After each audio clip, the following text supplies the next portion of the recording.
नमस्कार, मैं हूं mister 107, inner power coach, law of attraction teacher and Ojas trainer.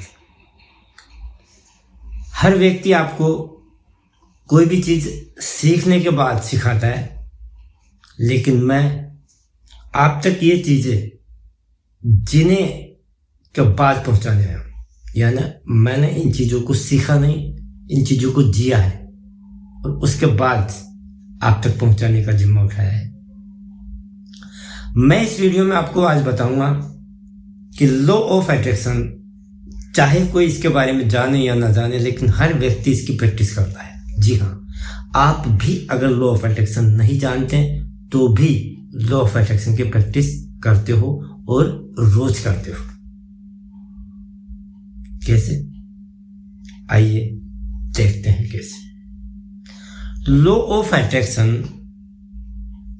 ये कहता है कि आप मांगो, यानी आपका गोल निर्धारित करो, आपकी चाहत स्पष्ट करो कि आपको क्या चाहिए। फिर कहता है कि यकीन कीजिए वो आपको मिलेगा, और फिर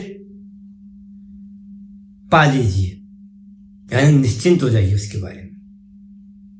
अब आप इसकी डेली प्रैक्टिस करते हो, ये मेरा कहना है और आपको मानना पड़ेगा। चलिए, आप नहीं मानते तो मैं आपको इसके लिए राजी करता हूं। हम किसी न किसी रूप में ईश्वर को मानते हैं। कोई भगवान के रूप में, कोई अल्लाह के रूप में मानता है, कोई जीसस के रूप में मानता है। हर कोई उस अनंत शक्ति को मानता है, और जब भी उसे कोई परेशानी आती है या किसी चीज की इच्छा उसके मन में जागती है तो उस भगवान के सामने वो मांगता है। लॉ ऑफ अट्रैक्शन का पहला पहलू क्या है? इच्छा स्पष्ट करना, यानी मांगना। हम उस भगवान के सामने मांगते हैं, सभी मांगते हैं। फिर दूसरा पहलू है यकीन कीजिए, और हम उस शक्ति में यकीन करते हैं कि ये शक्ति हमारी बात मानती है, हमारी प्रार्थना सुनती है। लॉ ऑफ अट्रैक्शन का दूसरा पहलू हो गया, हमने विश्वास कर लिया कि यहां से हमें मिल जाएगा। तीसरी चीज यकीन पा लीजिए, यानी अब निश्चिंत हो जाइए। जब हम ईश्वर के सामने प्रार्थना करते हैं, उसी ईश्वर में श्रद्धा या विश्वास प्रकट करते हैं, तो उसके बाद हम निश्चित हो जाते हैं, निश्चिंत हो जाते हैं कि अब जो भी करेंगे ये करेंगे, मेरा काम पूरा हो। जी हाँ, यही लॉ ऑफ अट्रैक्शन के 3 पहलू है, और इन्हीं पहलू को आप डेली करते हो। तो लॉ ऑफ अट्रैक्शन से अछूता कोई भी व्यक्ति इस दुनिया में नहीं है। अब जब हम लॉ ऑफ अट्रैक्शन करते ही हैं तो क्यों ना इसको सही तरीके से कर लें। जब हम लॉ ऑफ अट्रैक्शन को सही तरीके से करेंगे तो हम वाकई इसको उसी तरीके से हमारे हित में काम करने के लिए तैयार कर लेंगे जैसा हमें चाहिए। तो लॉ ऑफ अट्रैक्शन में सबसे बड़ी जो चीज होती है वो होती है विश्वास। अब लॉ ऑफ अट्रैक्शन में आपके लिए अफर्मेशंस की एक व्यवस्था की गई है। अफर्मेशन दीजिए, अफर्मेशन लिखिए, तो आपको वो चीज प्राप्त हो जाएगी। लेकिन मैं कहूंगा कि ऐसा नहीं होता। सिर्फ अफर्मेशन से कुछ नहीं होता, क्योंकि ब्रह्मांड आपके शब्द नहीं सुनता, ईश्वर आपके शब्द नहीं सुनता, वो आपकी भावनाएं सुनता है।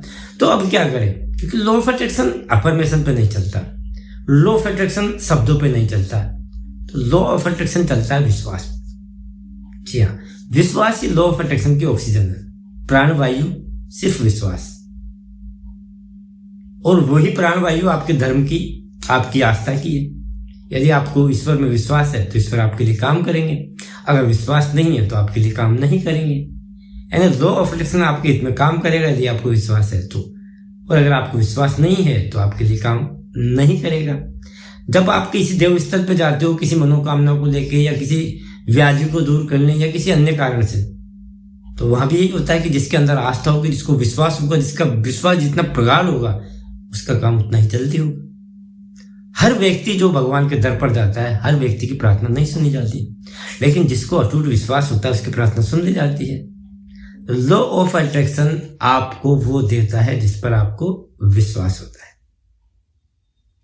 और वही नहीं, आपको लॉ ऑफ अट्रैक्शन वो भी देता है जिससे आपको डर होता है, जिस पर आपको संदेह होता है। जिस चीज पे आपको प्रगाढ़ विश्वास और जिस चीज पे आपको डर संदेह हो, दोनों ही चीज आपकी जिंदगी में आ जाती है। क्यों? क्योंकि संदेह भी एक विश्वास होता है, पर वो एक नकारात्मक विश्वास होता है, और विश्वास के अनुसार आपको आपकी जिंदगी में सब कुछ मिलता है। तो हम हमारी प्रार्थनाओं के जरिए, हमारे धार्मिक अनुष्ठानों के जरिए लॉ ऑफ अट्रैक्शन को हमारे जीवन में लागू करने की व्यवस्था पहले से हमने बना रखी है। अब हम समझ गए कि लॉ ऑफ अट्रैक्शन में 3 चीज होती है: मांगो, यकीन करो और निश्चिंत हो जाओ। तो यही काम हम हमारे धार्मिक अनुष्ठानों में करते हैं, प्रार्थनाओं में करते हैं। तो क्यों ना हम इसे हमारे अनुरूप ही लागू कर लें। उसके लिए अफर्मेशन में, उसके लिए लॉ ऑफ अट्रैक्शन में अफर्मेशन की व्यवस्था की गई है, और अफर्मेशन इसलिए होती है कि आपके अंदर विश्वास पैदा हो। तो विश्वास कैसे बनता है? विश्वास बनता है रिपीटेशन ऑफ इंफॉर्मेशन।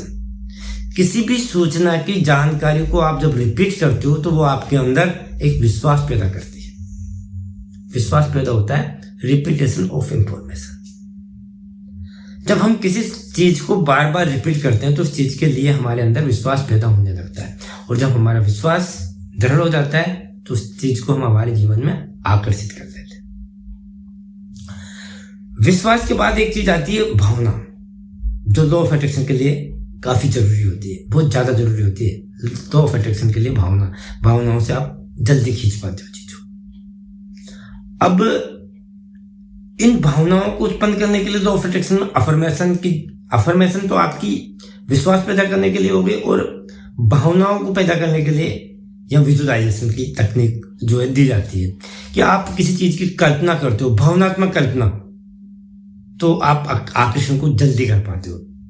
जब आप वाकई आंख बंद करके अपने आप में एक सुखद कल्पना करते हो तो धीरे धीरे आपके अंदर वो सुखद भावना उत्पन्न होने लगती है, और वो भावनाओं, जब आप लगातार इसको करते हो तो आप भावनाओं के आदी हो जाते हो, यानी आपके अंदर सहज भावना उत्पन्न होने लग जाती है, और जब भावना गहरी हो जाती है तो लॉ ऑफ अट्रैक्शन आपके लिए अपने आप काम करने लगता है। आज का टॉपिक ये था कि आप जानो या ना जानो, लॉ ऑफ अट्रैक्शन की प्रैक्टिस आप डेली करते हो, और उसी लॉ ऑफ अट्रैक्शन की प्रैक्टिस जब आप डेली करते हो तो क्यों ना इसको समझ के कर ली जाए। अगर वाकई इसकी प्रोसेस को विस्तृत में जानना चाहते हो, अच्छे से समझना चाहते हो, तो कमेंट्स में हाँ लिखें, कमेंट्स में रेडी लिखें, या फिर कमेंट्स में ओजस लिखें। मैं आपके लिए तैयार हूं। अगला शानदार वीडियो वही होगा जिसकी आपकी चाहत होगी, इसलिए चैनल को सब्सक्राइब करें, वीडियोस को आप लाइक करें, तो ही मुझे पता चलेगा कि वाकई मेरे वीडियो में आप इंटरेस्टेड हो या नहीं है। आप जिस तरह का वीडियो चाहेंगे उस तरह का वीडियो आपके पास जो अवेलेबल होगा। मैं लॉ ऑफ अट्रैक्शन को जिया हूं, सीखा नहीं हूं, जिया हूं, और इसी लॉ ऑफ अट्रैक्शन के बदौलत आज मैं आपके समक्ष या खड़ा हूं। मैं एक जिंदा उदाहरण हूं लॉ ऑफ अट्रैक्शन का, और इसी प्रेरणा ने मुझे प्रेरित किया कि इस नायाब चीज को हर व्यक्ति के पास शेयर की जाए, और इस शेयरिंग में आप मेरी मदद करेंगे। मेरे वीडियो को लाइक, शेयर और सब्सक्राइब जरूर करेंगे। Thank you for watching this.